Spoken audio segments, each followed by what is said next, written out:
السلام علیکم to all پیارے ریڈرز اینڈ لسنرز، کیسے ہیں آپ سب؟ کیسے جا رہی ہے آپ سب کی لائف؟ اور یہ 2-3 دن بغیر ناول کے کیسے رہے ہیں آپ لوگوں کے؟ مجھے ضرور بتانا ہے، کیونکہ میں اپنا بتا رہی ہوں تو مجھے ایسا لگ رہا ہے کہ میں کسی اور ہی دنیا میں آ گئی ہوں. ٹھیک ہے، ایک اتنا کوئی چینج کیسے ہو سکتا ہے ایک ناول کے لیے؟ میں نے اپنے آپ کو کمرے میں اتنا بند کر لیا ہے اب، مطلب وہ سب دیکھ کے، لوگوں کو دیکھ کے، ان سے باتیں کر کے، مجھے اب آ کے میں ناول لکھ رہی ہوں تو مجھے ایسا لگ رہا ہے کہ یہ کوئی اور ہی چیز ہے، میں کیا لکھ رہی ہوں. ایک مائنڈ سیٹ تھا نا میرا اتنے ٹائم سے، اور میں بہت نارملی لکھ رہی تھی، لیکن اب مجھے تھوڑا سا ایسے مطلب مائنڈ جو ڈائیورٹ ہونا ہوتا ہے نا، وہ جیسے مجھے ایسا لگ رہا ہے وہ ہوا ہے. سو میں نہیں چاہتی ایسا بالکل بھی میرا مائنڈ ڈائیورٹ ہو. ٹھیک ہے، سو دعا کریں جلد از جلد یہ ختم ہو اور اگین سے ہم لوگ اپنی روٹین کے اوپر آئیں، آپ لوگوں کو ڈیلی بیس پہ ایپیسوڈ ملے، اچھی ایپیسوڈ، کیونکہ جب میرا مائنڈ ریلیکس ہوتا ہے تو میں بہت اچھی ایپیسوڈس لکھتی ہوں، فنی، جو کہ پڑھ کے آپ لوگوں کے فیس پہ بھی اسمائل آتی ہے. ٹھیک ہے، اور دعا کریں کہ جس سائڈ میں جانا چاہتی ہوں اسٹڈی میں، ٹھیک ہے، اللہ پاک مجھے کامیاب کرے. پھر بہت جلد میں آپ لوگوں کو بتاؤں گی کہ میں کیا کر رہی ہوں، ایک سرپرائز دوں گی میں آپ لوگوں کو. اوکے، سٹارٹ کرتے ہیں. ٹارگٹ میں نے یہاں پہ مینشن کر دیا، اس کو ضرور کمپلیٹ کر لیجئے گا کیونکہ اس ٹائم پہ ٹارگٹ بہت ضروری ہے. اس وقت کوئی بھی مشی کی جانب متوجہ نہیں تھا، تبھی اس کی آنکھوں میں جمع ہوتا عرق کسی کو دکھائی نہیں دے رہا تھا. وہ اٹھ کر اپنے کمرے میں چلی گئی. جب اسے ایسے جاتے دیکھ کومل اور زمل بے چین سی ہوتی اٹھنے لگی تھی کہ زحال کے اسپاٹ تاثرات دیکھ دونوں چپ چاپ واپس بیٹھ گئیں. اگر وہ گونگی ہوئی تو بھائی کا تو فائدہ ہو جائے گا، پٹر پٹر نہیں سننی پڑے گی. برلاس کی زبان ٹک سے پھسلی اور سب کی جانب دیکھا جو اسے ایسے دیکھ رہے تھے جیسے وہ کوئی دنیا کا 8واں عجوبہ ہو. میں تو جوک مارا تھا. وہ جلدی سے کان پکڑتے اپنی پلیٹ پر جھک گیا. اس کے ساتھ باؤل میں کچے انڈے رکھے تھے جن کو دیکھ دیکھ کر زمل کو تو الٹی آنے کو ہو گئی تھی. وہ ایسے ہی ناشتے میں کچے انڈے پیتا تھا، تبھی جسامت میں ماشاءاللہ سے سب بھائیوں کو سوائے زحال کے مات دے چکا تھا، کیونکہ زحال کی ٹھوس کثرتی جسامت جس میں تھوڑا ہاتھ جم کا تھا، ورنہ وہ پٹھان تھا. بنا جم کے بھی برلاس کو ایک ہاتھ سے اٹھا کر پٹک سکتا تھا. وہ جسامت میں فٹ اور ہینڈسم لگتا تھا. جوک کی جگہ جوتا لگا تو کیسا رہے گا بتا؟ پامیر کی بات پر برلاس نے ترچھی نگاہوں سے اسے گھور کر دیکھا. یاقوت، آج شام کو ڈیل کے لیے تم جاؤ گے؟ زحال نے کھانا کھاتے ہوئے اسے مخاطب کیا. جی بھائی اوکے، وہ سرسری سے لہجے میں جواب دیتے اپنے کھانے پر جٹ گیا. ایک دم خاموش، چہرہ بے رونق سا تھا. بچے اس کے پاس آ رہے تھے لیکن وہ آج ان سے ویسے نہیں کھیل پایا جیسے کھیلتا تھا. سامی تو اسے ایسے دیکھ ناراض ہو کر ہوش مطلب کٹی کر چلا گیا تھا. وہ جیسے جیسے بڑے ہو رہے تھے ان کی حرکتیں اور بھی کیوٹ ہوتی چلی جا رہی تھی. عبدالباری نے اب تک ایسی کوئی حرکت شروع نہیں کی تھی. وہ خاموش طبیعت کا بچہ معلوم ہونا تھا. خدا کرے وہ ایسا ہی رہے، کیونکہ تباہی مچانے کے لیے ایک ہی نام کافی تھا، زامل زحال خان افندی. سب اپنا اپنا ناشتہ ختم کرتے دھیرے دھیرے سے سیٹ چھوڑ کر جانے لگے، لیکن زمل زحال وہیں بیٹھے تھے۔ زحال دونوں ہاتھ ٹیبل پر رکھے گہری لو دیتی نظروں سے اپنی گلالے کو دیکھ رہا تھا، جو کرسی پر بیٹھی جھک کر بچوں سے محو گفتگو تھی۔ اس کی نظر بھی دھیرے سے زحال کی جانب اٹھی، جس پر زحال نے ایک آئبرو اچکا کر اسے دیکھا۔ کیا؟ اسے ایسے دیکھتے دیکھ زمل نے بھی جھٹ سے پوچھا، آج منڈے ہے میرے خیال سے، تو آپ کالج تشریف لے جانا پسند کریں گی یا مجھے ہی کرنا پڑے گا؟ اس کا انداز بے حد نارمل تھا۔ کالج کے نام پر زمل کا چھوٹا سا منہ نکل آیا۔ ہمیں تو لڑکی دیکھنے جانا ہے نا؟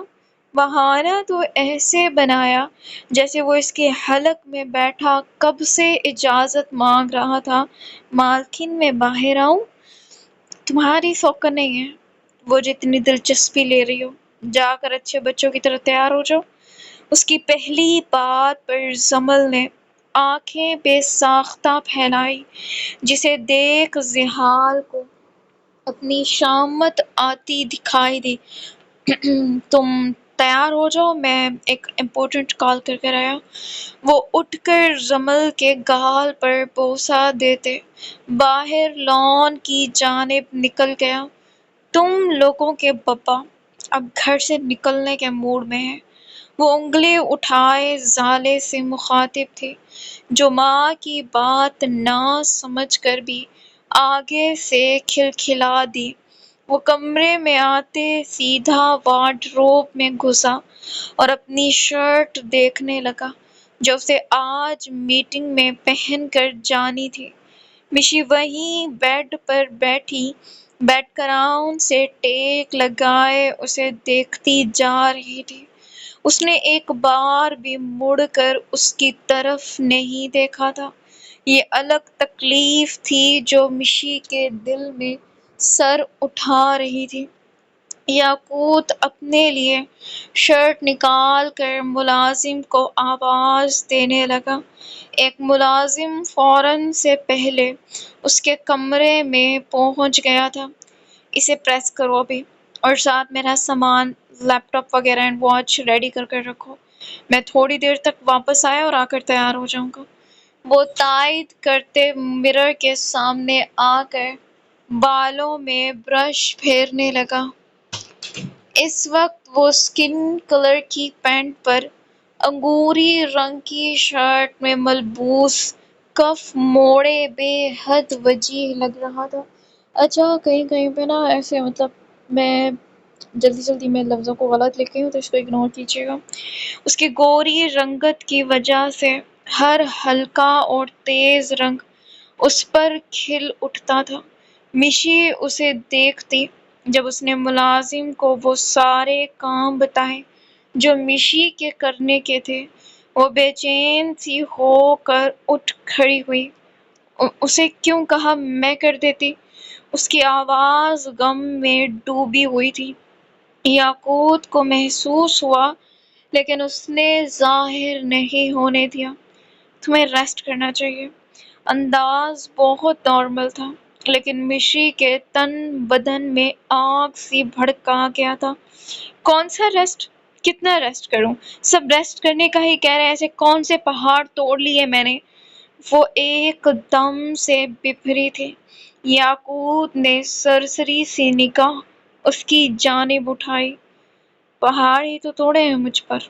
لفظ بہت صاف تھے، لیکن مطلب ایسا تھا جسے سمجھ کر مشی کی رنگت یکدم سے فک پڑ گئی۔ تکلیف کے آثار چہرے پر بخوبی ظاہر ہوئے۔ وہ اپنی آنکھوں میں آتا عرق واپس سے پی گئی۔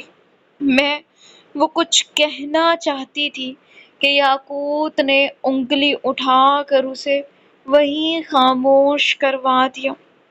مزید نہیں، تم جو چاہتی ہو وہی ہوگا، لیکن اس کے بعد مجھ سے کسی بات کا گلہ نہیں کر سکو گی۔ اس کی بات کا مطلب سمجھتے مشی کو ایسا لگا جیسے اس کی روح اس کے بدن کا ساتھ چھوڑ گئی ہو۔ وہ کیا کہنا چاہتا تھا؟ سوکن جیسی بلا سر پر لا کر اور کیا ہو سکتا تھا، وہ اچھے سے جانتی تھی، لیکن یہی بات یاقوت کے منہ سے سن کر تو گویا جان ہی نکل گئی تھی۔ مطلب کیسا گلا؟ وہ زبان بے اختیار لڑکھڑانے لگی، لیکن یاقوت پھر بھی نارمل تاثرات لیے کھڑا تھا۔ جتنا وہ نارمل دکھ رہا تھا اتنا ہی اندر سے بکھر چکا تھا۔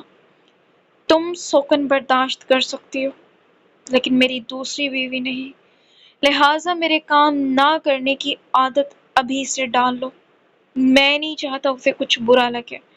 وہ مشی کی آنکھوں میں دیکھتا کہہ کر کمرے سے باہر نکل گیا، جبکہ اس کے الفاظ اپنے حصار میں مشی کو بری طرح سے جکڑ چکے تھے۔ وہ صرف یہ بلکہ وہ بے جان ہوتی بیڈ پر ڈھہ سی گئی۔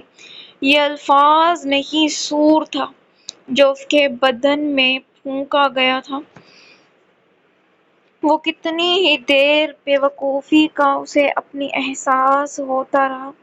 ہاں، یہ برداشت تو اسے ہی لانی تھی اپنے اندر، کیونکہ فیصلہ اس کا تھا، تو وہ گلہ کرنے کا اختیار بھی کھو چکی تھی۔ آنکھوں سے آنسو تواتر بہنے لگے۔ وہ ایک غیر مرئی نقطے پر نظریں گاڑے کتنی ہی دیر بیٹھی خاموش آنسو بہاتی رہی۔ آ رہا ہوں بھائی، صبر کرو، تھوڑا صبر۔ برلاس کے ہاتھ پیر پھولنے لگے تھے۔ اس کے پیچھے بیٹھے تینوں بچے اپنا اپنا ریڈیو آن کر کر اس کے کانوں کے پردے پھاڑ رہے تھے۔ برلاس کا بھی دل کیا سب کچھ چھوڑ چھاڑ کر ان کے ساتھ بیٹھ کر وہ بھی دھاڑے مار کر رو لے۔ کومل بچوں کو سنبھالنے کے لیے رک گئی تھی، لیکن اسے اچانک ہاسپٹل سے کال آ گئی، جس کے بعد برلاس نے بڑی خوشی خوشی ان کی ذمہ داری اپنے سر لے لی، اور اب وہی سر پھوڑنے کا شدت سے دل چاہ رہا تھا۔ فیدو، برلاس معصومیت سے بول کر اپنے ننھے ہاتھوں میں چہرہ چھپا کر رونے لگا۔ اس کی اس حرکت کو دیکھ برلاس تو گویا دنگ ہی رہ گیا تھا۔ آیا بچے، ابھی آیا۔ وہ دودھ گرم کر رہا تھا، کیونکہ ان نرالے بچوں کے نخرے جو تھے، ٹھنڈا دودھ پینا تو گناہ سمجھتے تھے۔ زامل زالے کو دیکھ عبدالباری پہلے تو خاموش تھا، لیکن پھر اپنا بھی حصہ بخوبی ڈالنے لگا۔ یہ گیس ہی نکلی ہے، سالوں کو چھوڑوں گا نہیں، برلاس شاہ کے ساتھ فراڈ۔ وہ جل بھن کر بولتے، سارا قصور گیس پر ڈال دیا۔ فیدو، زامل اپنی پوری جان لگا کر چیخا تھا کہ تبھی کچن سے کھٹ پٹ کی آواز سن کر مشی فوراً سے وہاں آ گئی، اور پھر جو اس کی آنکھیں پھٹی کچن کی حالت دیکھ کر، جہاں گلاس کہیں پڑے سلامی پیش کر رہے تھے تو کپ کہیں، چمچ کہیں، غرض کہ پورا کچن اس وقت تباہی کی نظر تھا۔ یا اللہ، یہ کیا کر دیا، اب کیا کر رہے ہو یہاں؟ وہ فوراً سے سلیب کے پار گھوم کر برلاس تک آئی، جس کی اچھی خاصی پرسنالٹی کی دھجیاں اڑی ہوئی تھی۔ وہ اس وقت برلاس شاہ کم اور رامو کاکا زیادہ لگ رہا تھا۔ کندھے پر رومال ڈالے اور گول گلے والی شرٹ کے نیچے کھلا سا ٹراؤزر کم نکر زیادہ اور پیروں میں فلپ فلاپ. جنگ لڑ رہا ہوں کشمیر کی، آپ کو آنا؟ اس کی طرف سے جواب کٹ کر آیا تھا.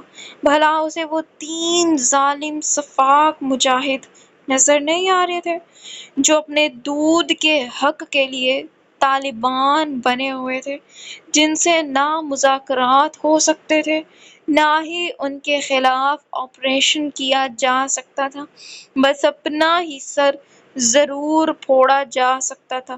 ہٹو پیچھے، کچھ کرنا آتا ہے سوائے مستیوں کے؟ وہ دودھ زیادہ گرم ہوتے دیکھ اب اس کو ٹھنڈا کر کر ان تینوں کی فیڈر میں ڈال رہی تھی. برلاس نے گھور کر اسے دیکھا. آپ کو کچھ آتا ہے سوائے میرے معصوم بھائی کا دل جلانے کے؟ اس نے بھی حساب فوراً بے باک کیا، لیکن غلط وقت پر. مشی مڑی نہیں، لیکن دل مٹھی میں آ گیا تھا. بیچارے کل آفس میں سارا دن بھوکے رہے، آج صبح بھی زحال بھائی کی ڈانٹ سے بچنے کے لیے 2-4 نوالے زہر مار کیے. میں جانتا ہوں پکا آپ دونوں کا 36 کا آنکڑا چل رہا ہے، تب ہی وہ دکھی آتما بنے گھوم. برلاس اس کا جملہ بیچ میں ہی رہ گیا جب دروازے پر کھڑے یاقوت کی آواز پر اس کی چلتی زبان کو ایک دم سے بریک لگی. جی بھائی. اس کی آواز پر برلاس تیر کی طرح سیدھا ہوتے اس کی جانب مڑا. تمہارا بھاشن ختم ہو گیا ہو تو مجھے ایئرپورٹ چھوڑ آؤ. اس کے منہ سے ایئرپورٹ کا نام سنتے مشی نے بے ساختہ اس کی جانب دیکھا. ایئرپورٹ کیوں؟ برلاس خود بھی نہیں سمجھا تھا. جہاز خراب ہو گیا، ٹھیک کرنا ہے اسے. انداز نارمل لیکن طنزیہ تھا. برلاس نے سر جھکا کر آنکھیں اٹھا کر اپنے میسنے بھائی کو گھورا.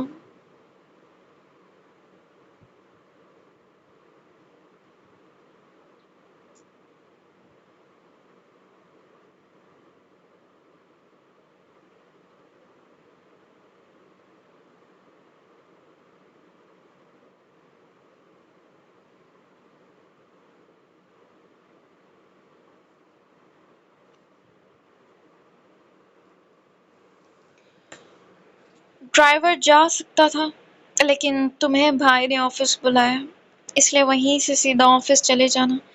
وہ نہایت سنجیدگی سے اپنی بات کو ایکسپلین کرتے وہاں سے چلا گیا. برلاس نے فوراً سے مشی کی جانب نگاہیں گھمائی.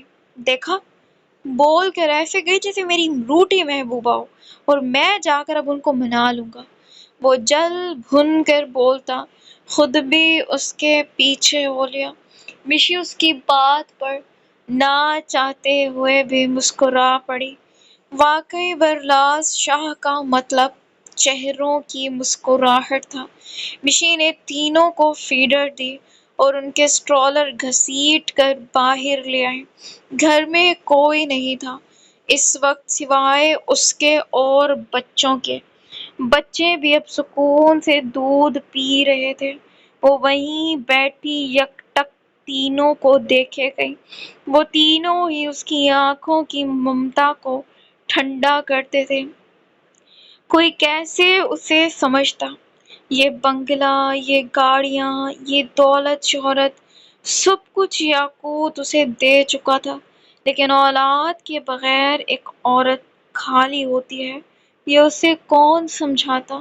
بیٹھے بیٹھے اس کی آنکھوں میں عرق جمع ہونے لگا جسے وہ انگوٹھے کی پوچھ سے صاف کرتی پھر سے بچوں کو دیکھ مسکراتی. 2 پیشنٹ کب سے سامنے بیٹھے سوتے ہوئے ڈاکٹر برہان کو دیکھ رہے تھے، جو کب سے صرف بھاری سانسیں لیتے گہری نیند سو رہے تھے.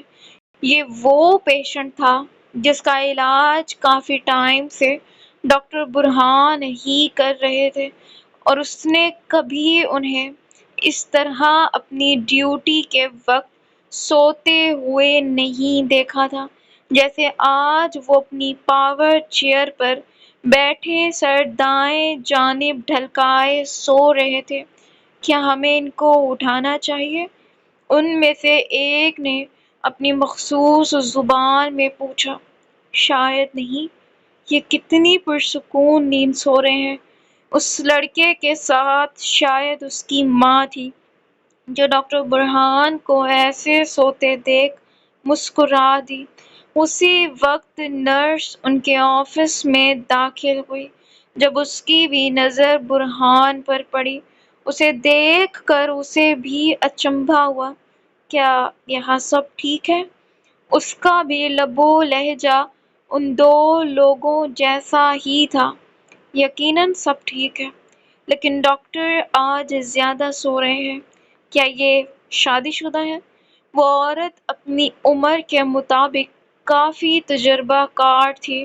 تبھی شریر سی مسکراہٹ مسکراتی شرارت سے پوچھنے لگی۔ مجھے نہیں لگتا ایسا، وہ شادی شدہ نہیں ہے۔ وہ ان کی پرسنل اسسٹنٹ تھی۔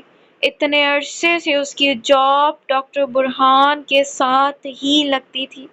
اسے کبھی محسوس نہیں ہوا کہ وہ شادی شدہ ہے۔ نہ کبھی بیوی ہاسپٹل آئی، نہ اس کا کبھی آن ڈیوٹی فون آیا۔ اور اتنی سیدھی کسی کی بیوی نہیں ہوتی جو اپنے شوہر کو اتنے آرام سے رہنے دے۔ یقیناً وہ غیر شادی شدہ تھے، ایسا نرس کو لگا تھا، اور اس تھوڑی سی دیر میں کھڑے کھڑے وہ یہ سب سوچ چکی تھی۔ ڈاکٹر، آپ کے پیشنٹس آپ کا ویٹ کر رہے ہیں۔ نرس نے نہایت مؤدب انداز میں ان کا کندھا ذرا سا ہلا کر انہیں اٹھانے کی کوشش کی، لیکن وہ تھے کہ ٹس سے مس نہیں ہوئے۔ ڈاکٹر، آپ کے پیشنٹ ویٹ کر رہے ہیں، کیا آپ اٹھیں گے؟ نہیں، وہ کہاں اٹھنے تھے۔ رات بھر زرتشم کے رپورٹ پر اتنی ریسرچ کی کہ اب آنکھ زبردستی بند ہو رہی تھی۔ انہوں نے بھی بسم اللہ کرتے پوری بند کر دی اور گہری نیند کی وادیوں میں گم ہو گئے۔ وہ اٹھانے کی پوری کوشش کر ہی رہی تھی کہ اسی وقت ڈاکٹر کومل ان کے آفس میں داخل ہوئی۔ ڈاکٹر ذرا یہ، وہ کچھ بولنے ہی والی تھی جب سامنے کا منظر دیکھ اس کی آنکھیں بے ساختہ پھیلی۔ ڈاکٹر برہان مست نیند سو رہے تھے، جبکہ نرس اور دونوں پیشنٹ ان کے سر پر کھڑے تھے۔ کیا ہو رہا ہے یہاں؟ کومل نے خاصے سخت لہجے میں پوچھا۔ ڈاکٹر سو رہے ہیں اور ہم ان کو اٹھانے کی کوشش کر رہے ہیں۔ نرس نے جھٹ سے اپنی پریشانی بتائی۔ کومل نے متجسس نگاہوں سے ان کی جانب دیکھا۔ اسے بھی جی بھر کر حیرت ہوئی، کیونکہ یہ منظر وہ بھی پہلی بار ہی دیکھ رہی تھی، لیکن اسے حیرت سے زیادہ شرارت سوجی۔ اس نے زور سے گلا کھنکارا، لیکن وہ نہیں اٹھے۔ زرتشم آ گئی، وہ تھوڑی اور اونچی آواز میں بولی۔ زرتشم کا نام لہروں میں سفر کرتا ان کے کانوں کے ذریعے سیدھا دماغ تک پہنچا، جس پر وہ ٹک سے آنکھیں کھول گئے۔ کہاں ہے؟ اٹھتے نیند سے بوجھل آنکھیں پوری کھلی بھی نہیں تھی کہ پوچھ پہلے لیا۔ کومل کے ساتھ ساتھ نرس اور باقی دو کا بھی بڑا سا منہ کھل گیا۔ ڈاکٹر برہان نے سب کو باری باری دیکھا۔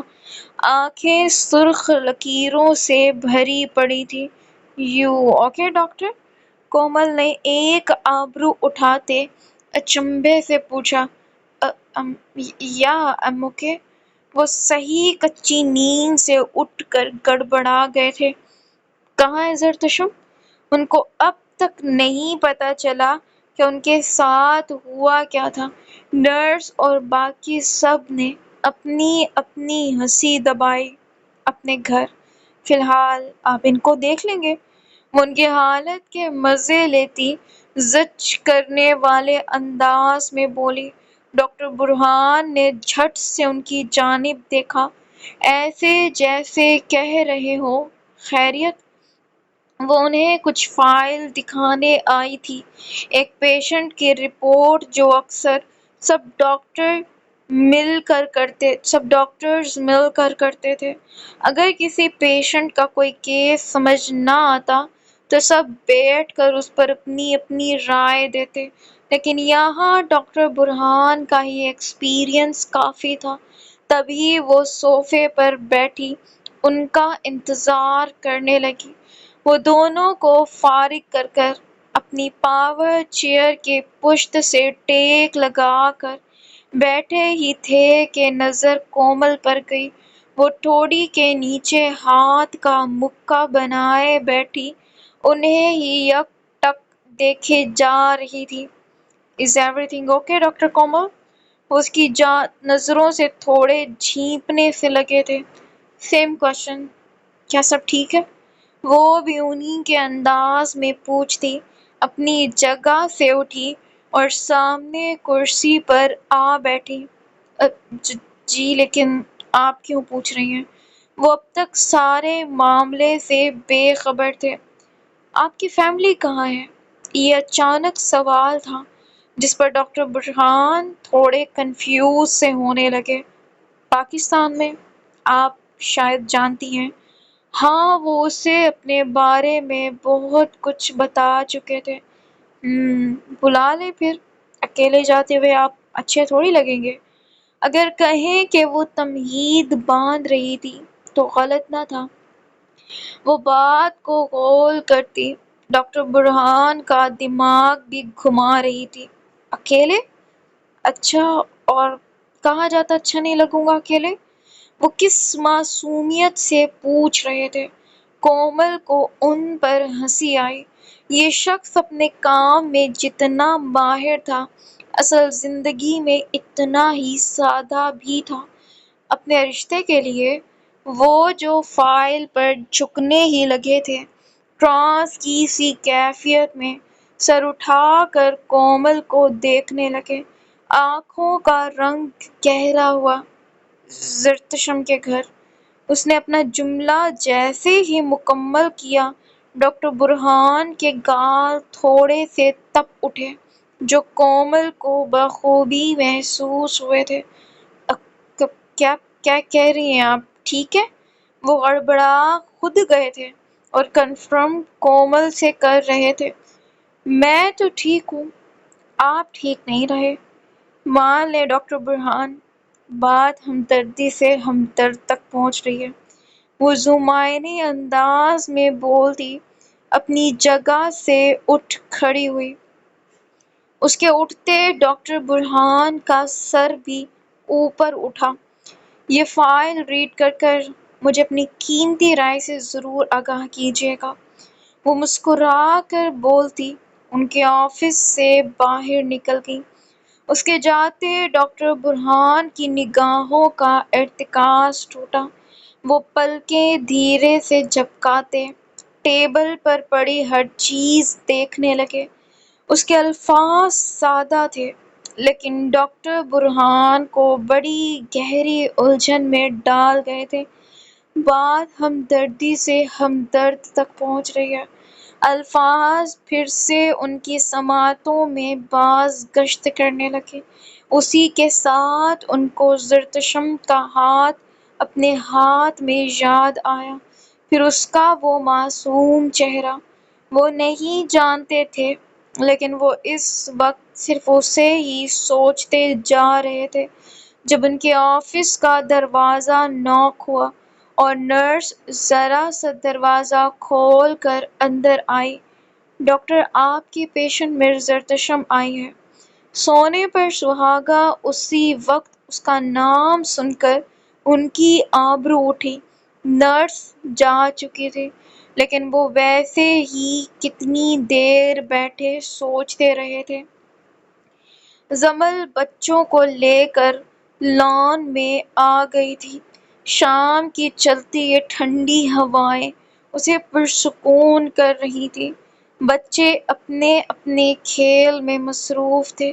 زامل تو کیاریوں میں لگے پھول دیکھ کر ان کو توڑنے کی کوشش کر رہا تھا، جبکہ زالیں اس نرم گھاس پر بیٹھی اپنی ننھی ننھی مٹھیوں میں بھر بھر کر اسے توڑ رہی تھی اور ساتھ ہی اس مٹی کو کھا بھی رہی تھی جس کا منہ بولتا ثبوت اس کا اپنا چھوٹو سا منہ تھا۔ وہ اس وقت مٹی سے بھرا پڑا تھا۔ وہ یہ کارنامہ اکیلی سرانجام نہیں دے رہی تھی، اس کا بولنے والا گڈا بھی اس کے ساتھ اس کارنامے میں برابر کا شریک تھا۔ وہ خود بھی کھا رہی تھی اور اسے بھی کھلا رہی تھی۔ وہ جو چپڑ چپڑ کرتا مزے سے کھا بھی رہا تھا۔ زمل کا رخ ڈوبتے ہوئے سورج کی جانب تھا۔ چیا دامی؟ زامل اس پودے کے اوپر بیٹھی ننھی سی پیاری سی کلرفل چڑیا کو اپنے ہاتھ کے اشارے سے اپنی جانب بلانے کی پوری کوشش کر رہا تھا، لیکن چڑیا بھی چالاک تھی، تبھی اس فتنے بچے کے ہاتھ نہیں لگے۔ جانتی ہوگی وہ اسے بھی اپنے کیوٹ سے منہ میں لے جائے گا۔ چیا مما چیا۔ وہ جب نہ آئی تو وہ اپنی ماں کو آوازیں دینے لگا۔ اسے غصہ آ رہا تھا، بھلا وہ چڑیا اس کی بات سمجھ کیوں نہیں رہی تھی۔ اے چیا ہپ ڈنڈی، اے چڑیا ہپ گندی۔ وہ جب نہ آئی تو اسے ہی گندا بول کر وہ بھی زالے عبدالباری کے پاس آ گیا۔ زمل اتنی گم تھی کہ کب وہاں زحال آیا، کب اسے پیچھے سے اپنی باہوں میں بھرا، اسے پتہ ہی نہیں چلا۔ کیا دیکھ رہی ہو؟ وہ اپنی ٹھوڑی ذرا سی جھک کر زمل کے کندھے پر ٹکاتے شریر لہجے میں پوچھنے لگا۔ زمل نے پرسکون سی سانسیں اپنے اندر اتارتے اپنی بیلی پر رکھے اس کے دونوں ہاتھوں پر اپنے ہاتھ رکھے۔ یہ سورج، اس کے ڈوبنے کا منظر کتنا خوبصورت ہے نا ابھی؟ وہ اب بھی اس منظر میں کھوئی ہوئی تھی۔ ہاں لیکن مجھ سے کم۔ زحال کی بات پر زمل نے ذرا سا چہرہ موڑا۔ آپ سے کیسے؟ وہ واقعی نہیں سمجھی تھی۔ مجھ سے ایسے جب میں تم میں ڈوبنے لگتا ہوں۔ وہ دھیرے دھیرے اپنے ہونٹ اس کے کندھے سے گردن تک لے جانے لگا۔ اس کی اس جان لیوا جسارت پر زمل کے پل میں رونگٹے کھڑے ہونے لگے۔ وہ جھرجھری سی لے کر مڑتی اس کے حصار میں کھڑی ہو گئی۔ زحال کے دونوں ہاتھ اس کی نازک کمر پر بندھے تھے، جن پر پیچھے کی جانب زور دیے زمل پوری اس کے سہارے کھڑی تھی۔ رومانس کر کر تھکتے نہیں؟ پوچھتے ہوئے اپنے گال شرم سے دہک اٹھے تھے۔ بالکل نہیں، بیوی تم جیسی ہو تو بندہ کمرے کا دروازہ ہی نہ کھولے۔ اس کی اتنی کھلی بے باک بات پر زمل کی ہیزل آنکھیں ایک دم سے پھیلی۔ اگلے ہی پل زحال کے سینے پر مکہ جڑ دیا۔ اب بہت بے شرم ہے، ہٹے پیچھے، بچے دیکھ رہے ہیں۔ ان سے خود کو اس ظالم خان سے بچانے کے لیے ان معصوموں کا سہارا لیا جو پوری دل جوئی سے لان میں گڑھا کرنے میں مگن تھے، اور مٹی کہاں جا رہی تھی؟ ان کے پیٹ میں۔ بچے دیکھ بھی لیں گے تو کیا کر لیں گے؟ اٹھا کر پھینک دوں گا ایک ایک کو، کوئی بیچ میں آئے تو۔ اس کی جیلسی بھانپتے اندر ہی اندر زمل کو کھل کر ہنسی آئی، لیکن باہر سے صرف گور ہی سکی۔ اور میں آپ کو پھینک دوں گی، یہی دھمکی پاشی کی کام کر جاتی تھی۔ اٹھانا ذرا۔ زحال پیچھے ہو کر دونوں ہاتھ کھولے اسے سچ میں اٹھانے کا چیلنج کرنے لگا۔ زمل تو ہکا بکا سی ہو کر اسے دیکھنے لگی۔ اٹھاؤ نا وائفی، کم آن۔ اسے یوں ہی کھڑے دیکھ اس نے بھویں مٹکاتے اسے جیسے کھلے عام للکارا، لیکن زمل کچھ نہ بولی تو زحال کی مسکراہٹ گہری ہو گئی۔ تم نہیں، لیکن میں ضرور اٹھا سکتا ہوں۔ اس نے ایک ہی جسٹ میں آگے آتے زمل کو اپنی باہوں میں بھر لیا اور گول گول گھما دیا۔ ابھی چھوڑیں۔ زمل آسمان گول گول گھومتے محسوس کرتے زحال کی شرٹ زور سے مٹھی میں جکڑے چیخنے لگی تھی۔ دونوں کے دلکش قہقہے اس وقت لاؤنج میں گونجتے ماحول کو مزید خوبصورت بنا گئے تھے۔ یہ ببا زامل زالے دونوں نے اپنے ماں باپ کو جھولے جھولے والا کھیل کھیلتے دیکھتے خوب تالیاں بجائیں۔ اب سوچ کر بولا۔ زمل کو نیچے اتارتے وہ اپنی پھولی ہوئی سانسوں کو بحال کرنے لگا، لیکن زمل کا تو سر جیسے چکرانے لگا تھا۔ اس سے پہلے وہ گرتی، زحال نے اسے اپنے سہارے کر لیا۔ اس کا خود پر کنٹرول تھا، لیکن زمل کا نہیں۔ میرا سر، وہ سر پکڑے روحان سی ہوتی بولی، لیکن جیسے ہی کچھ ہوش سنبھلا زحال کو گھور کر دیکھنے لگی۔ وہ بھی موقع کی نزاکت سمجھتا فوراً سے لان میں دوسری جانب کھسک گیا۔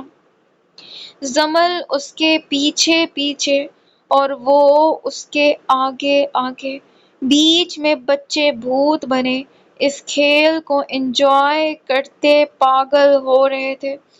کان جی آپ فکر کیوں کرتے ہو؟ وہ ڈر کر آج آیا ہی نہیں ہوگا۔ اتنا نقصان کیا تھا کہ اس کی سیلری بھی پوری ہو جائے تب بھی پورا نہیں کر پائے گا۔ وہاج خان کے ساتھ کھڑا ملازم اپنی مونچھوں کو تاؤ دیتے کس غرور سے بولا تھا۔ وہاج خان افندی اس وقت مرون رنگ کے شلوار قمیص میں ملبوس، کندھوں پر شال لیے ہوئے تھے، بال سلیقے سے جمے اور خوشبو میں نہائے ہوئے کھڑے تھے۔ چہرے پر آج الوہی سی چمک تھی۔